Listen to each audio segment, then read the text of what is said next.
استاذ العلماء شیخ الحدیث والقرآن حضرت علامہ مفتی سرکانی صاحب هم هغوی هم تشریف فرما دي او زموږ سره د دې علاقې مشهور او معروف شخصیت غیور پښتون جناب ارباب خضر حیات خان چې د هغوی په قیادت کې هم دې ریل کې موږ سره هغوی ملګري دي. عزتمندو مختصر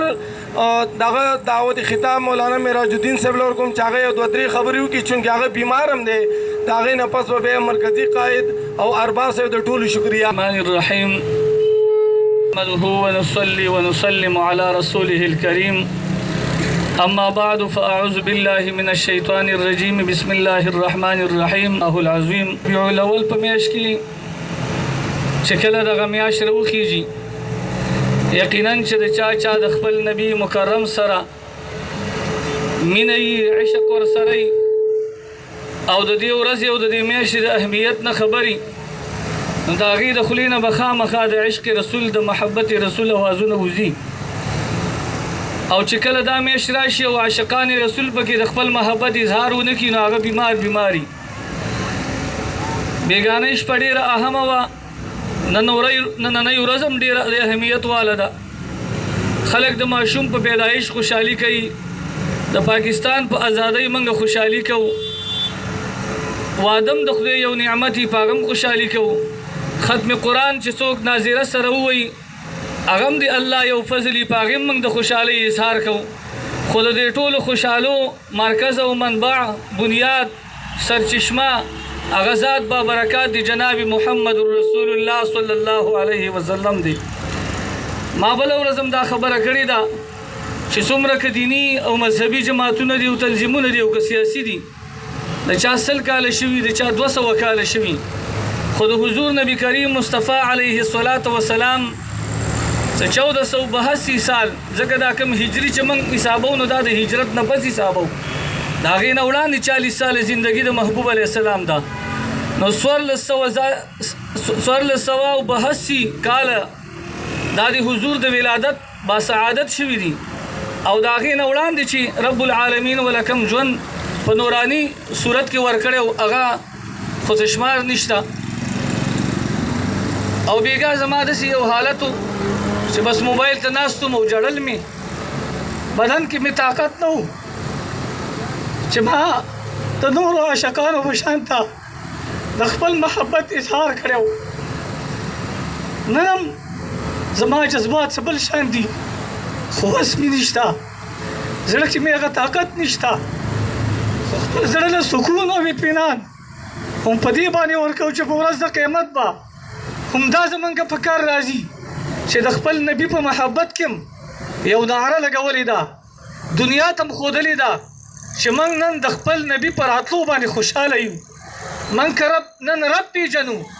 رب ته سجده لګو د بوتانو د بندګۍ نه د کاڼو بوټو د بندګۍ نه نن موږ رامنې شوي یو دا احسان په موږ باندې د جناب محمد رسول الله صلی الله علیه وسلم دی که نن موږ د مور او خور تمیز کوو که نن موږ ژوندۍ نوڼه نه ښخوو که نن موږ د مور او پلار احترام کوو که موږ د داسې سپینګرو مشرانو تمیز کوو احترام یې کوو دا ټول د محبوب کریم علیه الصلاة والسلام احسان دی په موږ باندې دا د هغه برکت دی نو په دې وخت کې چې څومره خوشحالي وشي او دا که تاسو له وخت سره انتظامي کارونه بدلیږي هر وخت سره جلسې جلوسونه پخوا سیاسي خلکو نه کول نن سبا یې کوي دا انتظامي کارونه دي دا به بدلیږي خو اصل مقصد د خپل نبي سره د مینې او د محبت اظهار دی په دغه مقتدي العزیز شخصیت فخر داودزی جناب ارباب خضر حیات صاحب ته مبارکباد ورکوم دلته ډېر سیاسي خلک شته هغوی به صرف د خپل قاید د زنده باد چغه وایي نن زموږ سره د نبي محترم د زنده باد چغه وواله د زموږ سره د نبي د محبت چغه وواله عزالله سکندر صاحب او زموږ مشترکه په اواز باندې خپل تمام مصروفیات هم هغه هم تر کړه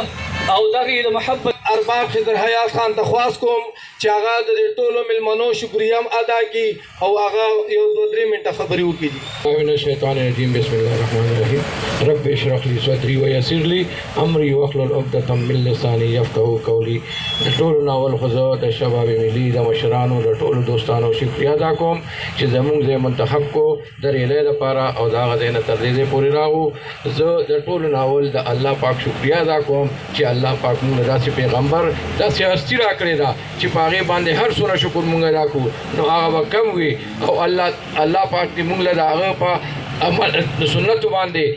توفیق راکړي چې موږ په هغې باندې خپل مزل وکړو. خو زه تاسو ته خواست کوم وروڼو چې ټول عمر هر وخت سیاسي جلوسونه هم کوو هر رنګ کارونه د ثابت کال کوو. دې کال کې دا یو ورځ ده انشاءالله آینده لپاره به داسې نه وي که خیري یو ورځ به ثابته موږ خپل پیغمبر علیه السلام ته وباسو او انشاءالله د دې نه غټ غټ جلوسونه به وباسو او خپل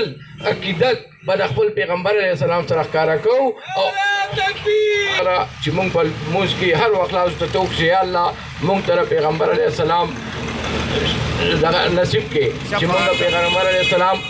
زموږ شفاعت وکړي نو موږ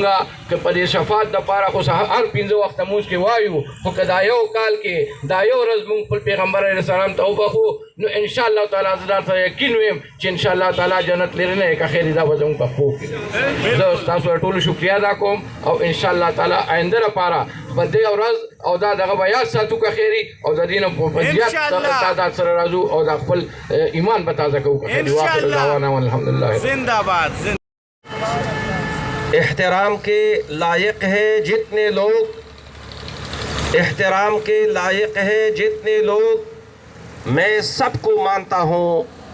मगर मुस्तफ़ा के बाद.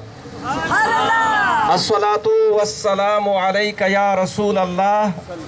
व अला आलिका व अस्हाबिका या हबीब अल्लाह. नन ददे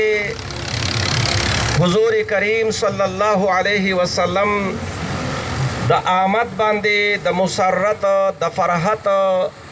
द खुशाले द इजहार द पारा दे रेले के शरीको तमाम शुरकाओ बिलखुसूस द यौ समाजी कारकुन जनाब अरबाब खज़र हयात से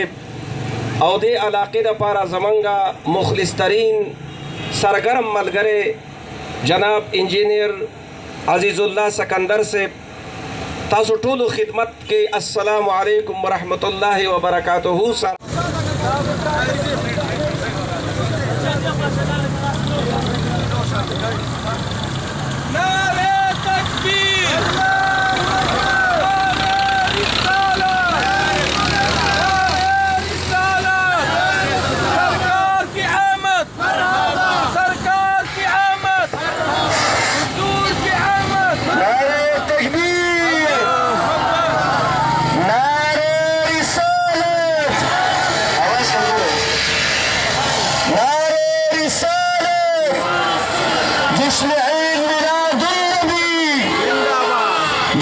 د جمعه سره چې کوم ملګري ټول دي خو مخکې ته راشي مشرانو مقررینو خدکارئ